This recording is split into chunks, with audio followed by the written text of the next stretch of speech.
Okay, what's going on, guys? This is Liam, and there's a couple of things that I want to break down in this video for you, but the first thing that I want to talk about is visual snow. So, I want to say immediately up front that I don't have a specific solution or a specific cure, if you want to use that word, or anything that's really proven to get rid of visual snow.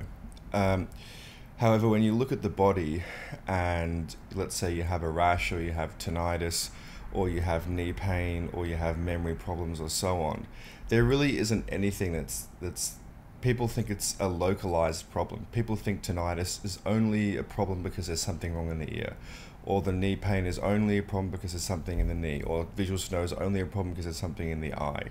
And that really, as far as I can tell, especially with tinnitus, doesn't work that way at all.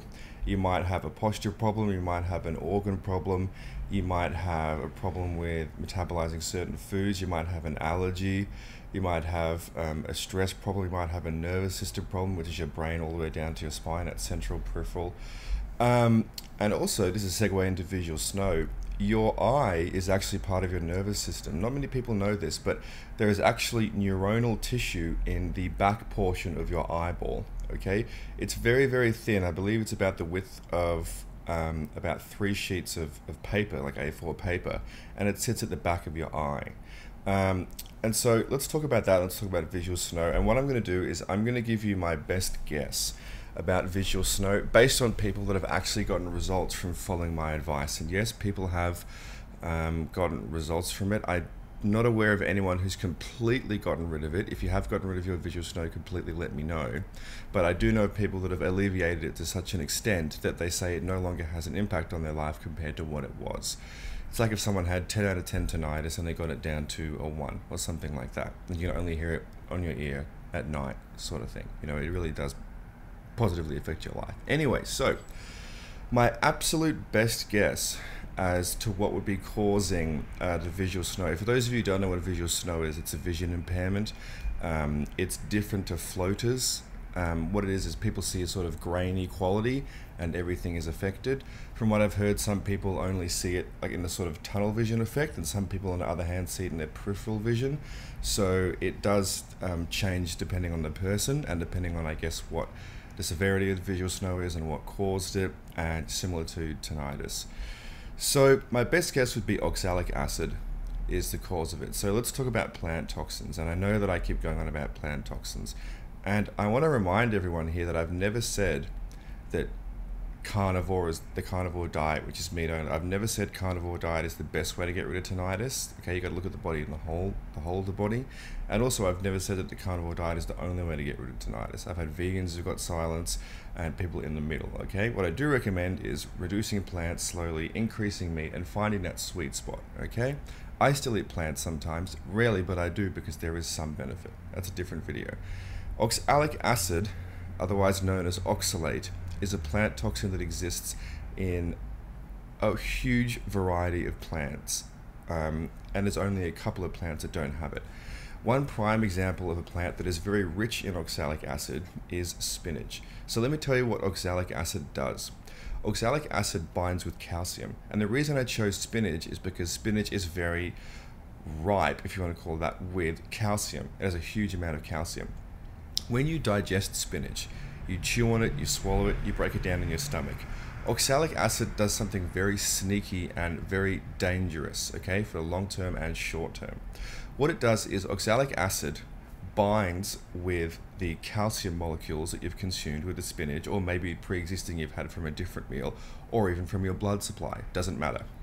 And it forms insoluble crystals. So did you get that? There is a plant defense mechanism called oxalic acid or oxalate, and it binds with calcium, whether from your stores or from what you've just eaten or a recent previous meal, or even from your bones. Okay, yes, it can do that, and it will cause crystals. It will cause insoluble crystals. Now, what happens next? These crystals can lodge anywhere in your body. They can lodge in your muscles. They can lodge in your joints. Go and look up oxalate and arthritis. I guarantee you it'll blow your mind. Even better, go to meatrx.com and search arthritis and look at the success stories from people who cut out plants and their arthritis up and goes after 20 years of medication, surgery, and pain. You don't want to fuck with plants, okay? Every now and again, yes, but view them as a medicine. We'll get to that in a second. Sorry, I gotta get better on the tangents. Anyway, they can also lodge in your eyeballs. Yes, they can lodge in your eyeballs. I'm going to put a link below about someone who is a huge expert and has spent a lot of time learning about oxalate, okay, oxalic acid, the plant defense mechanism. These defense mechanisms are supposed to kill caterpillars, bugs, whatever the hell kind of insect eats these plants, okay? But they can kill them very easily, but they can't kill us immediately. Sure, if we ate something like cowbane, which is hemlock, which is what Socrates tried to kill himself on, but it didn't work, so he had to slit his wrist. Anyway, if you're interested in history, it's very interesting. Anyway, that would kill you instantly. Like if you've seen the movie Into the Wild, I think it's called, and that guy accidentally eats the wrong plant and he dies because he can't digest anything, that's instant. But oxalate, lectin, salicylate, and so on, and those kind of toxins are pernicious long-term over decades. Salicylate can also cause tinnitus. When something doesn't immediately trigger tinnitus and you go to an ENT and say, I don't know what caused it, same with visual snow, they're going to say, well, you wouldn't see an ENT for visual snow usually, but the specialist would say, oh, it's just idiopathic. And idiopathic means there is no cause. That is the literal breakdown of the scientific definition of the word, which is medical terminology, idiopathic. They might say, oh, it's idiopathic subjective or objective tinnitus or tinnitus plus a bit of hyperacusis and there's nothing you can do. Here, let me refer you to where you can get cognitive brain retraining, or let me refer you to a psychiatrist or a psychologist and you can learn to live with it. It's not that bad. Yeah, right. We all know that's bullshit. Anyway, so oxalate, sorry, just the ENTs. No thanks. Oxalate, you can get rid of it, but here's the interesting thing. There is something called an oxalate dump. So where does oxalate get pushed out of your body? It can get pushed out through your feces, but it can also get pushed out through your skin, okay? And it appears in rashes, and it can actually come out of your skin. If you can look at this on the internet as well, look at oxalate dump. I believe there's some photos in MeetRx of people, especially with severe crippling rheumatoid arthritis, and they cut out oxalate, and the body goes, thank God we can now get rid of it. Because if you're still eating small amounts, this is work by Sally Norton, not by me. If you're still eating small amounts of oxalate, which is, you can just Google which plants have it, or you can just do the smart thing and do a couple of days off plants, couple of days on. That would be my advice to get rid of, to see what happens with visual snow and tinnitus, okay? You can see what happens, and you might even start getting rashes. And some people will call this a keto rash, and it could be that. Some people could call it a problem with fat adaptation, which has to do with the mitochondria, and it could be that. But you might find, if you have a bristly feeling on your rash, you're actually pushing out these insoluble crystals, which pool everywhere. Brain, joint, nervous system, organs, sexual organs, muscle, tendons, tissue, everywhere. It's not a fucking joke, guys. These plants are not your friends. Okay, I made a comment previously about medicine. Okay, so that's my best guess. I would say it's not the only cause. I would say, however, it's a main cause, but also that it's a contributing factor. So it's just one of many things that can cause problems with the eyes. A huge thing would be staring at a fucking screen all day without proper protection. Go and get tinted blue blocking glasses. Go and get them. Spend the money, okay? Now, light goes into your eyes. It goes not only into the nervous system, it goes past the neuronal tissue in the nervous system, it goes into something called the suprachiasmatic nucleus, then it goes into the brain, which has a clock in it, and it also determines all the other clocks in your organs, which they have their own clocks, and when they're going to heal, when they're going to repair, when they're going to rest. If you are looking at a screen all day, the blue light is going to tell your eyes what? What else? What time of day does the sun have the most amount of blue light? What time of day? The morning, in sunrise. So if you're looking at blue light and your body's on a 26-hour cycle, go read the book When We Sleep, okay, and you're looking at blue light all the way up until probably 10 p.m., 8 p.m. at night, and then you go to bed, well, your body's going, hold on, we've got a lot of wakefulness to do. We've got a lot of time awake to do. And your body is still thinking, digest, digest, digest, let's break down some food, okay? You're just causing so many metabolic problems, so many sleep problems. You're never going to hit REM sleep. You're not going to dream properly. Your stress level is going to be through the roof. You're going to wake not feeling rested. And the blue light is damaging your eyes. You can literally damage the physical structure of your eyes through looking at blue light all day long. Lights, movies, street lights, outdoor lights. Screens is especially the biggest culprit. Go and get blue blockers if you have visual snow. That is the number one thing. That's the easiest thing to do. You pay once and you got it for life. You know what? I'm not even going to recommend what to get, just so that you can see that this isn't some sort of affiliate sort of thing. I have a company that I have recommended so many people to for free, and they approached me and said, dude, here's an affiliate link. You can have a commission from the sales. And I do that now, but I'm not even going to do it now, because just go and figure it out yourself. Just take the free advice and do a bit of study with it, okay? So, oxalate pools in your eyes. You should cut out plants for days at a time. You might not feel great, and make sure you consult your doctor about this too. If you are a vegan, okay, that's a bit harder. Because even if a plant, you need to understand this, Sally Norton, even if there is a plant, you can't just go on a low oxalate diet. Why? Because your body will not get rid of it if you are still consuming it, even if it's small amounts. Why does that happen? I have no idea. I don't even think Sally Norton knows. But they do these studies and they observe that. It occurs. There has been no exception so far in any demographic of person, no matter what their disease is, no matter what their age is, no matter what their perceived level of oxalate is. And it can take, by the way, months and years to get rid of oxalate. Yes, that's true. Because you think about it, you've been eating it every day for so long. Even when your mother was pregnant with you and she went to the doctor and said, what do I eat to be healthy? And he probably said a balanced diet. What does that mean? Like, what were they eating way back whenever you were born? Fruits, vegetables, legumes, beans, maybe some chicken, some eggs, or that's what doctor told you that eggs are going to cause heart disease because he doesn't know how to read scientific literature, or he doesn't know how to find people who can actually decipher scientific literature properly, which is what I do, and actually tell them what the truth is, or what studies are bullshit and what aren't, okay? So that's a little bit on visual snow. I don't think I missed anything that I was going to talk about. Okay, so one other thing that I really want to talk about, and this isn't really prepared stuff, I got nothing written down, this is stuff that's on my mind, which is why I go on tangents, is use your eyes and not your ears, okay? So if you have tinnitus and you're somebody who has just found my channel, excuse me, or you've just started to implement stuff and it's been a month and you've gotten no results yet, and I have people who say, oh Liam, you know, I've changed my diet and I'm doing cold showers and I'm not eating after dark and I'm getting sunrise and I'm exercising and maybe a couple of other things. First of all, that's absolutely fantastic and you should be very, very proud of yourself. Seriously, that's not me being patronizing and condescending. That is absolutely huge. Well done for taking the first steps. That's amazing. But understand this, please.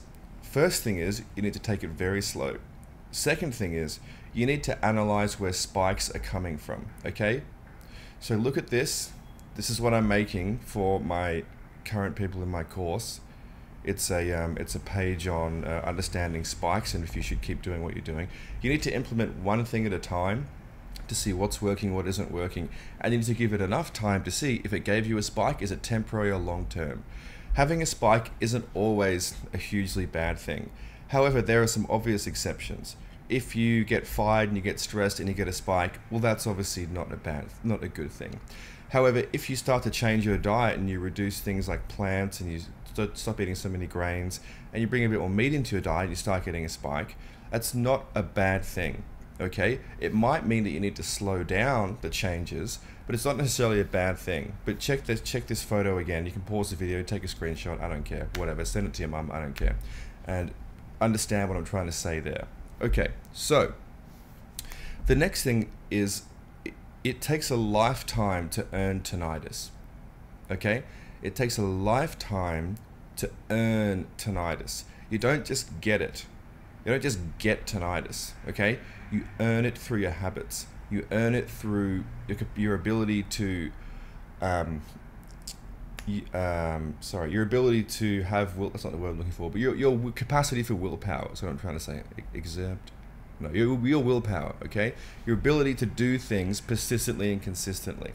But chances are, through really no fault at your own, most of the time, you've done the wrong thing. You drink coffee every day. You use computers late at night. You stay up late when you know you should go to sleep. You stay with the person because you don't think you can get anyone better.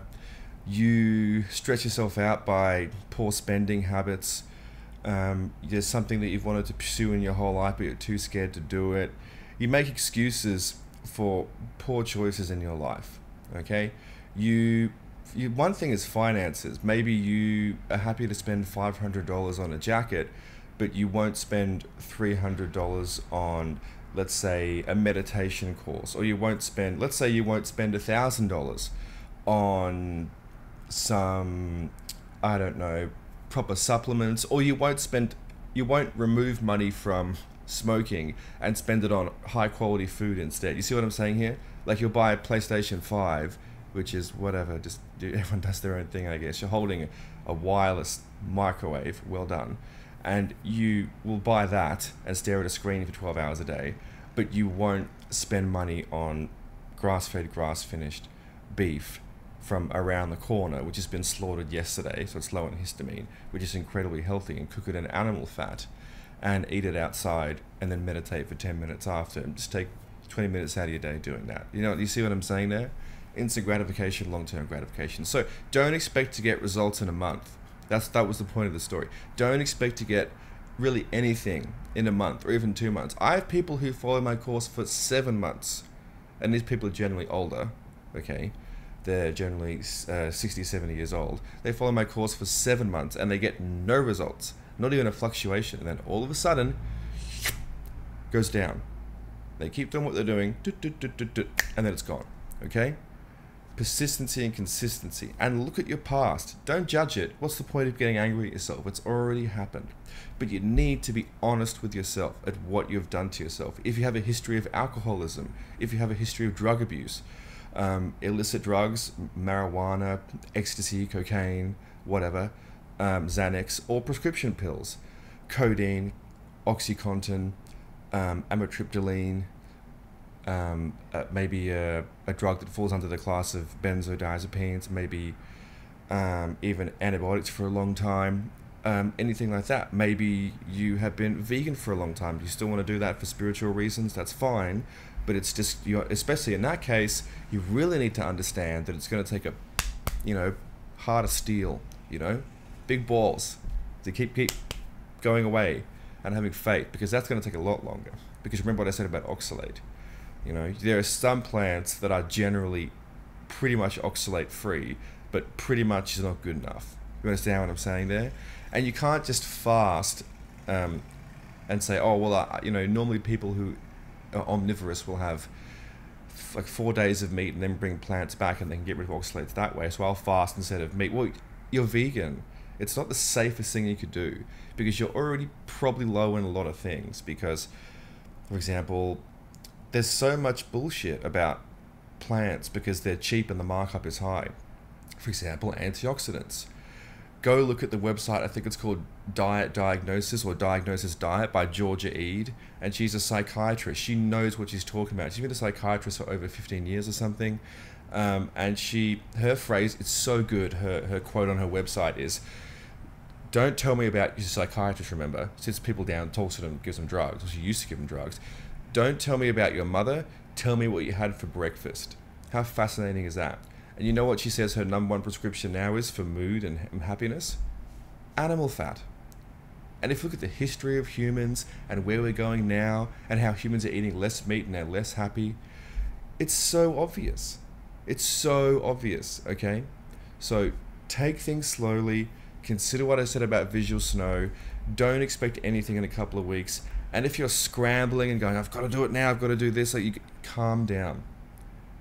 I think I said in the previous video, are you sure you're ready to implement my advice? Maybe take some time off.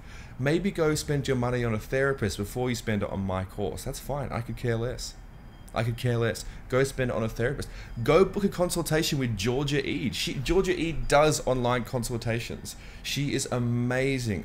Darren Schmidt from the Natural Healing Center of Ann Arbor, amazing doctor. Okay, he's actually not a doctor. He's a chiropractor. But guess what? Chiropractors get a huge amount of training in the whole body and nutrition and really nothing on drugs, whereas your GP is the opposite. Nothing on nutrition, barely anything on health, it's all drugs and surgery. Who would you rather learn from? Chiropractors get a bad rap for a really unfair reason, okay? Anyway, go and talk to those doctors, see what they have to say. And then you can come to me when your mentality is ready, when you're calm. If you're thinking, you know what, I'm gonna take it easy, I like Liam, I'm going to give it, my best shot. I'm going to really give it a go. I'm going to give myself the time to do it. I'm going to relax. I'm going to do it on my own terms, as in your own terms. Then that's the mental state. Come one, come all. You're ready. But don't rush. Don't rush. This is not time sensitive. Doesn't matter how old you are, okay? But I get it. It's painful having tinnitus. I know. I went through it. But there is light at the end of the tunnel, okay? Anyway, hope you liked that video. Have a great day, and there's some links below this video. Also, if you want to go view everything I know on tinnitus right now, click below, watch my free webinar, and enjoy.